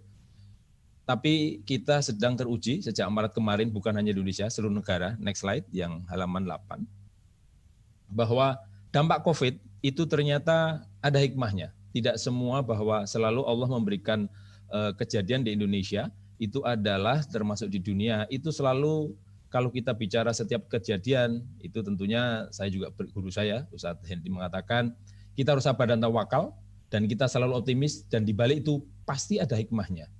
Dari data yang kami miliki, memang ternyata masyarakat kita itu bertransaksi lewat ponsel itu luar biasa. Jadi pertumbuhannya 45%. Apalagi kalau kita lihat pembelian secara online, yang dulu kita mungkin online sebagai alternatif, dengan COVID ini hampir 6 negara besar di Asia Tenggara, itu luar biasa. Hampir 1,5 kali lipat di negara-negara lain. Malaysia yang biasanya hanya 25%, itu luar biasa, dia sudah hampir 50%. Kemudian Indonesia lainnya. Jadi kembali lagi bahwa mau nggak mau di dalam COVID ini ternyata kita ditunjukkan memang digitalisasi itu meningkat, tapi globalisasi transaksi antar negara memang menurun. Jadi di balik itu tentunya kita hikmah kurang pasnya adalah globalisasi kita kurang, tapi digitalisasi naik. Tapi globalisasi kita mungkin nggak bisa ekspor, tapi impor kita juga berkurang. Jadi memang ada dua-dua yang memang kita lakukan. Next slide. Kemudian juga dengan adanya beberapa pembatasan, next slide. Dengan COVID ini ada juga perubahan perilaku. Jadi yang dulu kita punya keinginan banyak, tapi sekarang kita diwujudkan hanya kebutuhan. Sehingga orang sekarang men-screening sendiri, Allah sudah memberikan kepada manusia bahwa kita men-screening sendiri bahwa orang itu dulu adalah kita bicara macam-macam aktualisasi diri, tapi sekarang kebutuhan kita kembali lagi. Kebutuhannya adalah betul-betul yang dibutuhkan. Kembali lagi yang dulu aktualisasi diri, kita lebih banyak daripada keinginan, daripada kebutuhan. Sekarang kita men-shifting kebutuhan saja. Kebutuhan apa? Kebutuhan untuk makan yang sehat, minuman yang sehat, hidup yang sehat seperti itu. Sehingga ada customer shift, ya, ada digital, kemudian ada welas asih. Tujuannya satu, dengan adanya nilai-nilai syariah tentunya kita perlu keseimbangan, kita perlu amanah dan yang lain. Jadi kembali lagi COVID memberi pelajaran bahwa Allah sedang menguji kita dan memberikan pandangan-pandangan kita bahwa ada proses-proses hikmah di balik itu yang tentunya tadi kita harus bisa melakukan segala sesuatu dengan lebih baik. Next slide. Kami mencoba di slide 12 bagaimana alur pikir peran daripada tadi beberapa pembicara juga sebelum Pak Dirjen mengatakan bagaimana peran daripada ISWAF ini di dalam ekonomi nasional sebagai arus baru. Pak Wawir sering mengatakan dan Prof. Nuh tadi mengatakan bagaimana kita akan menepati janji luar biasa 2045 Indonesia merdeka. Tentunya kita harus membuat framework bahwa apapun sekarang di dunia ini, negara seluruh dunia lagi berpikir bagaimana mendorong ekonominya bisa bergerak. Ekonomi bisa berjalan dengan masa COVID ini. Tentunya ada dua aspek, produksi dan konsumsi. Negara tidak bisa hanya produksi dan negara tidak hanya mengandalkan konsumsi. Tapi kita punya dua instrumen di dalam ekonomi syariah, ada dua, iswaf sama zakat. Kalau kita bicara mengenai konsumsi, bagaimana daya beli, pemerintah juga melakukan bansos dan yang lain, zakat itu adalah menjamin terjadinya konsumsi daya beli kita bisa terjalankan. Nah, kemudian fungsi iswaf tadi Pak Prof. Nuh juga sudah mengatakan bagaimana zakat, kemudian bagaimana infak, sedekah dan wakaf itu di sisi produksinya. Kalau itu bisa berjalan dan itu adalah proses welas asih yang ada di Indonesia bisa berjalan, burden sharing bukan hanya mengandalkan daripada kebijakan pemerintah, tentunya di antara kita, dari saya, kami, dan kita bisa kita jalankan, tentunya adalah mendorong ekonomi melalui konsumsi dan produksi, itu akan bisa dijalankan. Dengan adanya keseimbangan tersebut, tentunya inflasi terkendali sebagai tugas utama Bank Indonesia mengendalikan inflasi, yang juga daya beli terjaga, dan ujungnya satu, pertumbuhan ekonomi kita akan bisa recover. Jadi kembali lagi, justru kita buktikan bahwa dengan adanya pandemi ini, dengan seluruh kebijakan-kebijakan yang ada, tentunya adalah bagaimana kita menyeimbangkan antara konsumsi dan produksi itu berjalan, dan sebagai arus baru, di sini adalah sebagai burden sharing, meningkatkan partisipasi masyarakat bersama-sama dengan pemerintah bahwa zakat, infak, sedekah, wakaf itu bagian daripada proses kontribusi masyarakat kepada ekonomi saat ini. Next slide. Ujungnya satu, mungkin kami tidak terlalu detail, langsung ke slide 17 saja. Saya sepakat dengan Pak Dirjen tadi, juga sama dengan Pak Prof. Nuh, bahwa kita harus bergerak kepada ekosistem. Ke slide 17 saja langsung, supaya waktunya message-nya dapat. Slide 17, bahwa ekosistem kita bicara tidak hanya satu aspek. Kita harus bicara bagaimana mulai dari ekosistem keuangan syariah sosial. Jadi kalau kita bicara bukan hanya keuangan sosial syariah saja, bagaimana keuangan sosial syariah juga bisa berinteraksi, berintegrasi dengan komersial syariah tadi. Jadi bagaimana penyedia dananya ekosistem, perluasan basis donaturnya, bagaimana perluasan basis penerimanya, kemudian bagaimana juga lembaga perantaranya, tentunya kita juga perlu adanya regulatory framework-nya. Bagaimana undang-undang zakatnya, bagaimana undang-undang wakafnya, PP-nya, PMK, POJK, dan seluruhnya sebagai governance-nya. Kemudian infrastrukturnya nggak kalah penting, tadi Pak Dirjen mengatakan data sistem informasi harus akurat, SDM profesional yang lainnya. Bagaimana meningkatkan literasi? Nggak bisa kita hanya satu institusi meningkatkan literasi. Saya, kami, kita, itu harus menjadi pemahaman kolektif. Sehingga tentunya di Bank Indonesia kami punya Festival Ekonomi Syariah Regional. Hari ini kami akan membuka di wilayah Sumatera, di seluruh KTI kami akan buka di KTI, kemudian nanti di Jawa, dan ujungnya 1 Oktober nanti kita lakukan seluruh Indonesia. Ujungnya satu, di dalamnya juga termasuk kolaborasi dengan BWI, terima kasih. Ujungnya satu adalah menaikkan literasi, bagaimana dengan ekonomi dan keuangan syariah dan wakaf ini adalah tentunya berbarengan semua. Jadi kembali lagi bahwa regulatory framework, infrastruktur, termasuk koordinasi harus kita jalankan. Ujungnya satu, kami sepakat ekosistem harus kita kedepankan, bukan mendekatkan hanya bagi produk satu sama yang lain. Karena kita hanya kalau kita pendekatannya instrumen, memperbanyak instrumen tanpa adanya suatu perluasan infrastruktur yang lain, kita juga akan mengalami kendala. Sehingga ujungnya satu, ekonomi, ekosistem itu harus dijalankan. Kemudian next slide 19, apa sih ujungnya ekosistem kita jalankan? Slide 19, slide berikutnya, bahwa tentunya yang ditanyakan adalah ujungnya satu, kalau ekosistem jalan akan ditanya bagaimana peran wakaf produktif tersebut di dalam meningkatkan pangsa pembiayaan sosial syariah. Karena kami sudah punya sekarang bagaimana peran perbankan, peran pasar modal yang komersial sudah terukur karena datanya bagus, regulatornya siap, kemudian terukur indikatornya. Dan yang sosial itu tentunya PR-PR tadi ujungnya harus kita ciptakan sehingga kita nanti bisa mengetahui bagaimana peningkatan paksa pembiayaan sosial syariah itu, bagaimana peran zakat, bagaimana peran wakaf produktif di dalam pengembangan ekonomi di Indonesia tentunya dari PDB. Sehingga kami punya alat ukur, ada neraca arus dana, kita punya alat ukur berbagai indikator-indikator yang nantinya harus kita ciptakan sehingga betul-betul kita bisa mengukur bagaimana peran daripada pembiayaan sosial syariah di dalam perekonomian di Indonesia dengan berbagai ekosistem yang ada tadi. Akhirnya di dalam kesimpulan di slide 21, kalau boleh kami tutup, bahwa kesimpulannya adalah satu, memang saat ini cukup banyak telah terdapat beberapa upaya secara parsial. Tentunya tadi Pak Nuh selalu menghimbau kita bahwa dari saya, mungkin sekarang sudah di kami, tapi belum jadi kita. Mau nggak mau memang kita harus jadikan ekosistem. Yang kedua, perlu ada roadmap, timeline. Mau nggak mau kita harus fokus, memang MAEKSI ada, tapi adalah besarnya roadmap Master Plan Ekonomi dan Keuangan Syariah, tapi mungkin khusus untuk yang wakaf produktif atau JSWAF itu perlu ada khusus mengenai roadmap dan forum. Sehingga itu akan menjadi suatu ekosistem. Dan rekomendasinya satu, supaya ketahuan bagaimana peran dan keterlibatan masing-masing seluruh stakeholder. Bagaimana peran BWI, bagaimana Kemenq, termasuk kami di Bank Indonesia tentunya akan berperan tentunya dengan adanya forum yang jelas, roadmap yang jelas, timeline yang jelas, tentunya kita akan jalankan. Akhirnya kami merekomendasikan, slide 22 di akhirnya, muka-muka sudah dari pengurus bahwa perlu ada suatu tidak terlalu formal, tapi perlu ada suatu struktur organisasi forum yang sifatnya permanen, yaitu ada tim pengarah tentunya dari bapak-bapak yang nanti kita hormati, guru-guru kita, kemudian tim pelaksananya nanti juga berbagai lembaga institusi, perlu ada sekretariat, ada working group instrumen, working group harmonisasi dan studi kebijakan, working group infrastruktur, dukungan dan kelembagaan, supaya setiap tahapan, setiap quick win, setiap kegiatan itu bisa ada timeline-nya, ada programnya, dan terukur, ujungnya satu. Moga-moga yang tadi disampaikan Prof. di dalam sambutannya, moga-moga betul-betul kerjasama saya, kami, kita itu bisa menjadikan Indonesia dan tentunya bisa membayar janji kemerdekaan Indonesia di 2045 bahwa wakaf produktif betul-betul bisa berperan dalam pengembangan ekonomi dan keuangan syariah di Indonesia dan tentunya bagian daripada kemaslahatan umat karena memang kita bicara ekonomi syariah adalah untuk rahmatan lil alamin. Mungkin demikian dari kami. Mohon maaf apabila ada kekurangan. Wassalamualaikum warahmatullahi wabarakatuh. Waalaikumsalam warahmatullahi wabarakatuh. Ya, sekali lagi aplaus untuk Pak Anwar Basori. Terima kasih Pak Anwar Basori. Ada beberapa yang saya catat dari sini bahwasanya kita perlu ekosistem wakaf ke depan dan juga roadmap wakaf produktif. Ya, nah barangkali ini kita harus mulai petakan tentang roadmap wakaf produktif ini. Dan terima kasih sekali kepada Bank Indonesia yang telah menginisiasi wakaf core principle, Pak Anwar. Ya, jadi ini memang luar biasa ya. Wakaf core principle menjadi produk internasional wakaf di dunia yang pertama, Pak.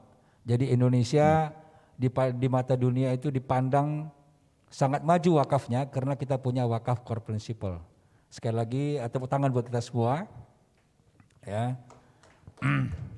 Dan tidak mengherankan apabila Bank Sentral Bank Indonesia ini mendapatkan penghargaan sebagai Bank Sentral terbaik Pak 2018 ya menurut versi GIFA Cambridge ya. Terima kasih Pak Anwar Basori. Kemudian yang berikutnya kepada pembicara yang luar biasa yaitu Profesor Dr. Nurul Huda ya.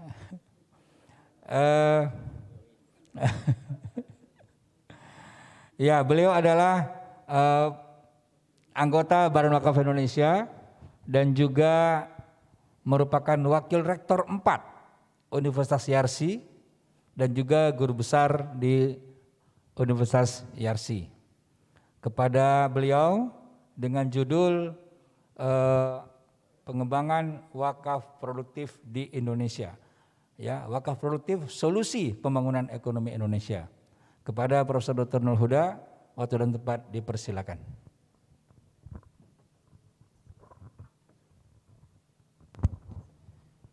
Bismillahirrahmanirrahim. Assalamualaikum warahmatullahi wabarakatuh.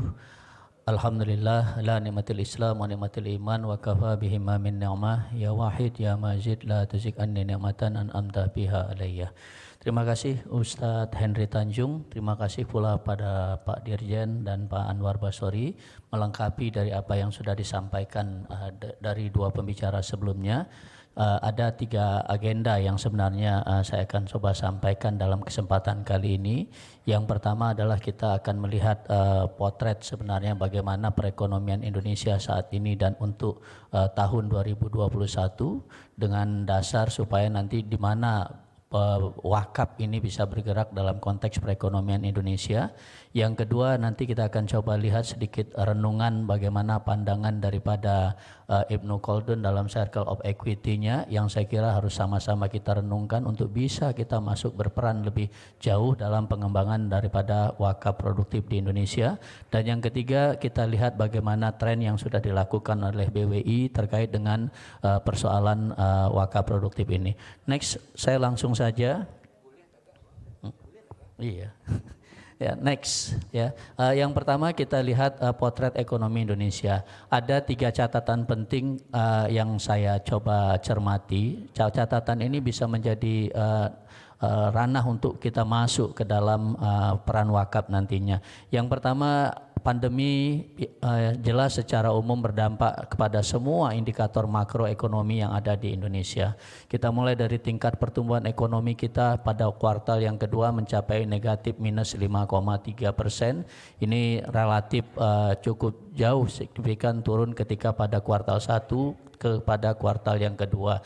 Hanya ada 2 negara kurang lebih yang mempunyai tingkat pertumbuhan positif, antara lain adalah Cina, yang kemudian adalah Vietnam. Yang kedua saya mau mengatakan dari perspektif next berikutnya, dari perspektif yang terkait dengan masalah tingkat pengangguran. Jadi ketika bicara tingkat pengangguran next, maka kita bisa simpulkan dengan adanya pandemi saat ini, maka yang terjadi adalah bahwasannya tingkat kemiskinan di Indonesia itu mengalami kenaikan yang sangat signifikan. Ada kurang lebih 1,63 juta orang miskin baru dibandingkan dengan periode tahun 2019 atau September 2019. Berarti sudah 2 poin kita dapatkan dalam konteks COVID-19 ini, yaitu pertumbuhan kita turun, yang kedua angka kemiskinan juga mengalami peningkatan. Yang ketiga adalah terkait dengan masalah dimensi angka pengangguran. Ini juga merupakan bagian dari variabel makro kita, di mana untuk angka pengangguran kita mengalami peningkatan sebesar 1,76 juta data untuk Mei tahun 2020. 3 catatan indikator makro inilah yang menjadi suatu hal perenungan buat kita yang berada di ranah perwakapan. Artinya dari ketiga komponen tersebut di mana sebenarnya kita bisa lebih berkontribusi untuk perwakapan kita.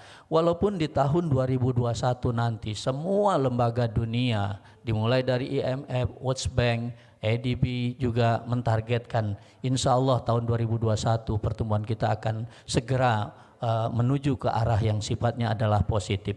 Bahkan average ada yang 6,1% IMF mentargetkan. Begitu juga dengan World Bank yang berada di bawah sedikit dari IMF.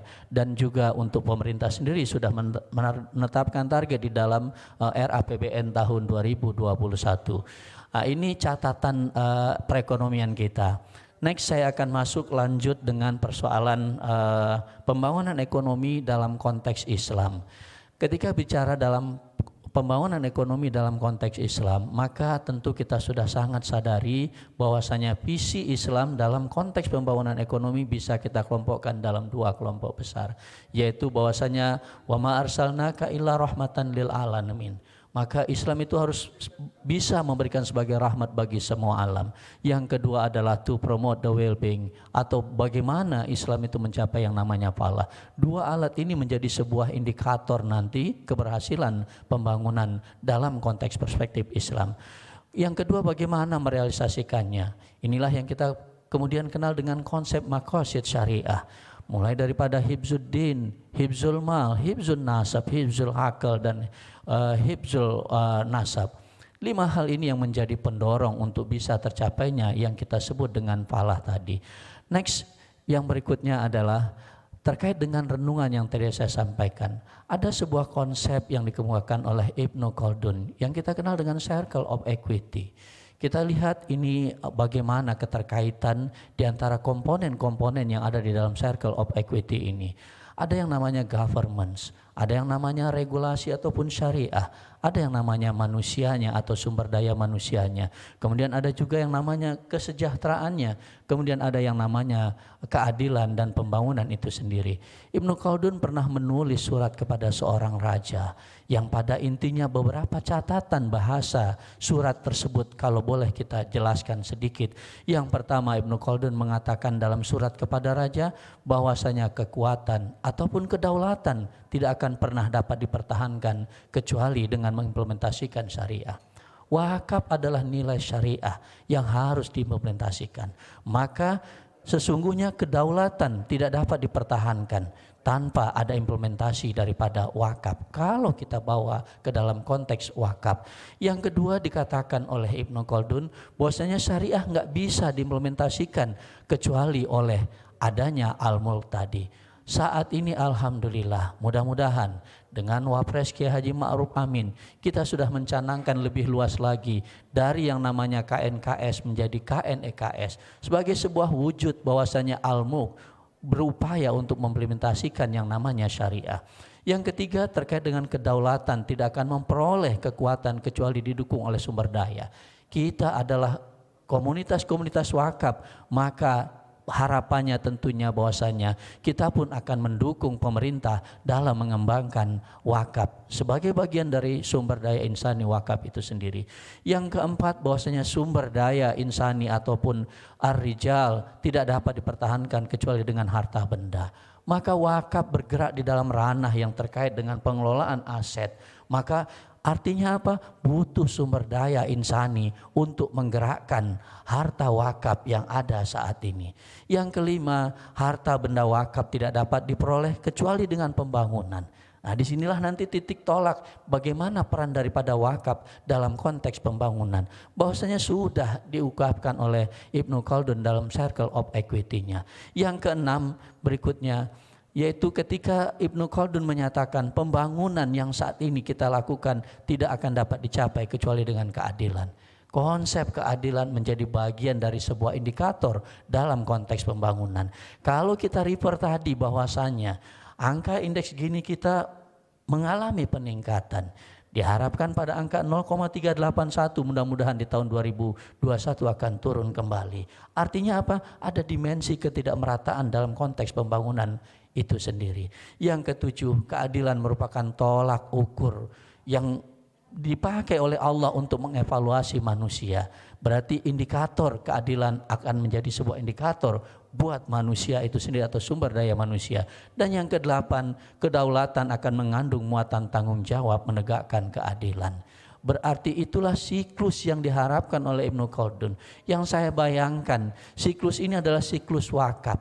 Pemerintah gencar untuk mengembangkan wakaf.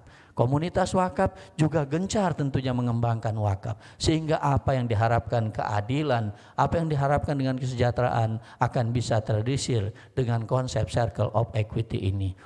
Next berikutnya, kita mencoba untuk mengaitkan sedikit terkait dengan masalah peran wakaf produktif dalam konteks perekonomian Indonesia. Mana-mana sektor-sektor yang sebenarnya bisa dimasukkan. Ini yang pertama kita bisa lihat dari perspektif sejarah yang bisa menjadi ibroh tentunya buat kita nantinya. Wakaf yang dimulai dengan adanya konsep wakaf Tanah Khaybar, kemudian wakaf sumur Utsman bin Affan, kemudian juga nanti wakaf Umar bin Abdul Aziz, kemudian juga ada wakaf yang dikembangkan dengan konsep Imam Az-Zuhri, yaitu terkait dengan wakaf uang. Begitu juga dengan wakaf produktif yang dikembangkan di Mesir. Kemudian next ada juga wakaf yang dikembangkan di Bangladesh. Ini adalah sebuah model-model wakaf yang mungkin bisa dijadikan sebagai prototip pula untuk pengembangan wakaf di Indonesia. Nah, disinilah yang kita bisa lihat model-model wakaf yang ada di dunia. Bagaimana dengan model wakaf yang ada di Indonesia? BWI berupaya sebenarnya dalam konteks ini mengembangkan beberapa bentuk produk wakaf dalam rangka untuk mengatakan bahwasanya wakaf bukanlah sesuatu yang sulit untuk dilakukan oleh seorang hamba. Wakaf bisa dilakukan oleh siapa saja tanpa melihat besaran angka.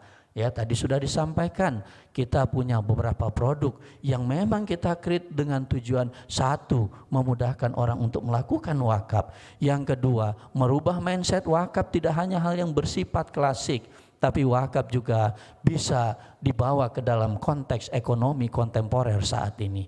Beberapa model-model pengembangan produk wakaf yang sudah di-create oleh BWI bisa kami sampaikan. Yang pertama, kita sudah ada yang namanya wakaf saham yang saat ini juga sedang berkembang. Nah, tentu diharapkan bagi rekan-rekan yang berada di daerah atau BWI perwakilan tidak tertutup kemungkinan untuk melakukan adopsi terhadap apa-apa yang dilakukan oleh BWI pusat saat ini. Yang kedua, kita juga sudah ada wakaf asuransi atau wakaf manfaat asuransi. Ini juga adalah pengembangan daripada wakaf kontemporer yang dikembangkan. Kemudian pernah kita juga mengembangkan wakaf poin. Kita bisa bayangkan dengan hanya 50 poin maka kita sudah bisa berwakaf. Kalau kita rupiahkan kurang lebih 5.000 rupiah kita berwakaf. Artinya apa? Berwakaf itu mudah. Berwakaf bisa dilakukan oleh siapa saja. Berikutnya juga kita sudah masuk ke dalam ranah yang lebih tinggi lagi, yaitu dalam konteks negara. Alhamdulillah bulan Maret tahun 2020 kita mengembangkan Kes Wakaf Link Sukuk dengan kerjasama antara BWI, Kementerian Keuangan, BI, kemudian Forum Wakaf Produktif dan Lembaga Keuangan Syariah penerima wakaf uang. Semua berjibaku untuk mewujudkan satu instrumen yang juga merupakan mudah-mudahan kebanggaan bagi kita semua, yaitu Kes Wakaf Link Sukuk. Next berikutnya, tidak berhenti di sana saja tentunya, kemudian terus dikembangkan. Tadi disampaikan antara lain sudah hampir pada titik untuk penyelesaian wakaf blockchain yang juga merupakan menjadi infrastruktur pengembangan wakaf produktif nantinya. Kemudian berkembang juga wakaf-wakaf yang terkait dimensi pendidikan, dimensi kesehatan yang juga tadi disampaikan oleh Ketua Umum kita bahwasanya dimensi-dimensi itu merupakan dimensi publik yang memang menjadi ranah untuk wakaf bisa masuk ke dalam konteks dimensi tersebut. Next berikutnya, ya, ini yang akan kita keluarkan hari ini, yaitu masih merupakan model wakaf produktif, yaitu Akbari, wakaf bangun negeri. Setelah kita jalankan dengan Kalisa, wakaf peduli Indonesia. Semuanya kita lakukan supaya wakaf benar-benar bisa membumi di bumi tercinta Indonesia ini. Model-model wakaf produktif tentu harus terus diciptakan supaya orang akan melihat bahwasanya wakaf adalah sebuah instrumen keuangan dengan kategori Islamic Social Finance. Dia bisa dimasukkan ke dalam konteks produk-produk yang sifatnya Islamic Commercial Finance. Wakaf saham, Kes Wakaf Link Sukuk merupakan bagian daripada upaya memadukan dua konsep Islamic Social Finance dengan Islamic Commercial Finance. Yang terakhir yang ingin kami sampaikan, bagaimana keterkaitan wakaf produktif dengan konteks pembangunan ekonomi Indonesia. Yang pertama tentu dalam konteks yang lebih nasional. Kes Wakaf Link Sukuk kalau kita lihat, maka apa yang bisa dinyatakan dengan Kes Wakaf Link Sukuk ini? Yang pertama adalah Kes Wakaf Link Sukuk adalah bagian dari upaya pengembangan inovasi di bidang keuangan, investasi sosial Islam di Indonesia. Yang seperti saya sampaikan tadi, kolaborasi Islamic Social Finance, Islamic Commercial Finance terus dilakukan. Maka salah satu instrumennya adalah Kes Wakaf Link Sukuk. Insya Allah sebentar lagi juga akan keluar Kes Wakaf Link Sukuk versi 002 yang disebut dengan Kes Wakaf Link Sukuk versi retail. Tentu BWI juga akan berada pada baris terdepan untuk bisa menyukseskan Kes Wakaf Link Sukuk versi retail ini. Yang kedua, dengan adanya Kes Wakaf Link Sukuk merupakan konsolidasi dana-dana sosial Islam. Bisa kita bayangkan bagaimana lembaga-lembaga keuangan syariah ikut berperan di dalam mengembangkan Kes Wakaf Link Sukuk. Badan Pengelola Keuangan Haji BPKH juga bisa berperan saat ini di dalam wakaf produktif melalui Kes Wakaf Link Sukuk. Next berikutnya, ketika kita masuk ke dalam lebih spesifik lagi peran wakaf uang ataupun wakaf melalui uang, maka disinilah banyak yang dihasilkan oleh lembaga-lembaga wakaf. Yaitu yang pertama adalah dalam konteks pendidikan, kita mengenal berbagai macam produk yang dikembangkan oleh rekan-rekan Nazir yang ada saat ini. Ada wakaf pendidikan untuk wakaf program Khadijah, ada learning center program wakaf pesantren tahfidz, kemudian ada juga program wakaf pemimpin, ada juga eksekutif tahfidz yang semuanya dikembangkan oleh lembaga-lembaga wakaf. Mudah-mudahan ini menjadi pembuka buat rekan-rekan BWI perwakilan yang ada di daerah. Jadi sekali lagi jangan terpaku bahwasanya anggaran kita kecil, tetapi teruslah untuk mendedikasikan untuk pengembangan wakaf, itu mungkin yang lebih utama buat kita semua. Kemudian yang kedua, di wakaf kesehatan, dengan adanya kes wakaf link sukup yang kemarin bulan Maret tahun 2020, maka alokasi dana yang diperoleh dari diskonto ataupun margin yang diperoleh, maka dialokasikan untuk pembangunan Rumah Sakit Mata Ahmad Wardi. Bagian daripada wakaf yang masuk ke dalam ranah kesehatan. Rekan-rekan daripada ITB Salman ya juga mendirikan rumah sakit Salman Hospital. Ini juga merupakan bagian dari kontribusi perguruan tinggi dalam mengembangkan wakaf dalam konteks bidang kesehatan. Kemudian yang ketiga, wakaf-wakaf yang terkait dengan bidang-bidang sektor real juga saat ini dikembangkan. Ada yang namanya wakaf pertanian, ada yang namanya wakaf hutan, terus berkembang. Sekali lagi untuk mengatakan bahwasanya apa? Wakaf bisa masuk ke dalam berbagai sektor-sektor. Sektor ekonomi, sektor pendidikan, sektor kesehatan harus menjadi sektor utama bagi industri wakaf untuk bisa berperan dalam pembangunan ekonomi. Demikian sebagai gambaran umum bahwasanya inilah yang bisa kami lakukan. Tentu ini bukan merupakan bagian akhir. Ini adalah bagian awal kita dalam mengembangkan untuk serta berpartisipasi dalam pengembangan wakaf. Kita sambut baik apa yang disampaikan Pak Dirjen bahwasanya perlu memang untuk tambahan anggaran baik pada level untuk yang namanya BWI perwakilan ataupun BWI pusat, supaya energi untuk mengembangkan daripada wakaf produktif yang ada di tanah air kita ini akan semakin besar. Terakhir, sama dengan Pak Anwar yang sampaikan tadi, tidak bisa kita mengembangkan wakaf dengan istilah yang disampaikan oleh Ketua BWI, yaitu dengan cara musabakoh. Kita tinggalkan cara-cara itu. Kita harus beralih kepada the power of we. Artinya kita bergerak kepada esensi bahwasanya kita harus melakukan sinergi. Wa ta'awanu 'alal birri wat taqwa wa la ta'awanu 'alal ismi wal udwan. Kita akan bisa bersama untuk berkontribusi dalam pembangunan ini dengan instrumen wakaf. Maka caranya mulai dari diri kita sendiri, ibda binafsik. Kita ajak keluarga kita ajak komunitas kita ajak warga kita, sehingga semuanya beramai-ramai untuk melakukan wakaf. Sekali lagi mohon doa untuk kita semua. Ini adalah momen yang tepat untuk kebangkitan wakaf. Di tengah kondisi perekonomian yang tadi saya gambarkan dalam posisi yang mengalami penurunan, maka wakaf harus bisa memperlihatkan dirinya. Wakaf bisa berperan atau berkontribusi dalam pengembangan pembangunan yang ada di Indonesia. Demikian yang dapat kami sampaikan. Terima kasih, lebih kurangnya mohon maaf. Wabillahi taufiq wal hidayah, ridha wal hinayah. Assalamualaikum warahmatullahi wabarakatuh. Waalaikumsalam warahmatullahi wabarakatuh. Terima kasih Profesor Dr. Nurul Huda atas pemaparannya. Para hadirin sekalian, saya coba untuk merangkum ya dari sesi awal tadi, dari Pak Dirjen, kemudian Pak Anwar Basori dan terakhir Profesor Nurul Huda, bahwasanya wakaf ini memang harus dikembangkan.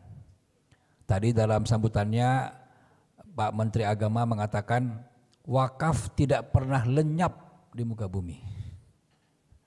Kalau tidak pernah lenyap, maka harus dikembangkan. Bagaimana caranya? Dengan penguatan Badan Wakaf Indonesia, penguatan institusi BWI, dengan dipaparkan tadi oleh Pak Dirjen dengan berbagai teknik dan berbagai cara bagaimana BWI perlu dikuatkan. Misalnya dengan anggaran, dengan jumlah orang yang lebih sedikit, kemudian dengan masa bakti yang lebih lama. Dan juga yang perlu dicatat, BWI harus menjadi nazir induk. Kemudian yang kedua, wakaf harus dikembangkan dengan ekosistemnya, dengan membuat roadmap-nya seperti yang dikomunikasikan daripada Bank Indonesia.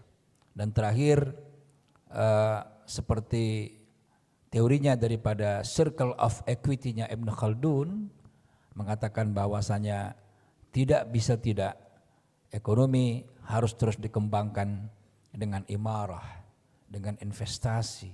Itulah dia wakaf produktif. Pentingnya wakaf produktif untuk pembangunan, dan pada hari ini kita sama-sama, yaitu dengan gerakin ini kita kembangkan dua program, yaitu Kalisa dan Akbari yang tadi dijelaskan oleh Prof. Nurul Huda. Kalisa ini adalah wakaf uang yang ditujukan untuk sosial kemasyarakatan. Ya, Kalisa adalah singkatan dari Wakaf Peduli Indonesia. Dan Akbari adalah singkatan dari Wakaf Membangun Negeri. Ini adalah campuran antara wakaf uang dengan wakaf harta tidak bergerak yang sifatnya produktif untuk membangun negeri. Nah, terakhir, marilah sama-sama kita kembangkan wakaf ini dengan prinsip muawanah yang amanat Pak Ketua, bukan musabaqah, dan kita jadikan the power of we sebagai kata kunci untuk mengembangkan perwakafan. Terima kasih, applause buat kita semua. Saya Henry Tanjung mengundurkan diri. Dengan selesainya seminar ini, maka kita nanti akan mulai kepada rapat koordinasi nasional. Sekali lagi, Assalamualaikum warahmatullahi wabarakatuh. Baik Bapak dan juga Ibu yang kami hormati, demikian seminar nasional kita terkait dengan tema Rapat Koordinasi Nasional Badan Wakaf Indonesia, yakni Kebangkitan Wakaf Produktif Menuju Indonesia Emas 2045. Selanjutnya kita akan langsung menuju ke rapat komisi, ada komisi kelembagaan, komisi program kerja, dan juga komisi pengembangan aset. Akan dibantu oleh panitia untuk mengatur rapat komisi yang akan kita ikuti bersama, dan kami mohon kehadiran Bapak Ibu nanti pada arahan Wakil Presiden dan juga peresmian Gerakan Wakaf Indonesia siang nanti. Demikian, Assalamualaikum warahmatullahi wabarakatuh.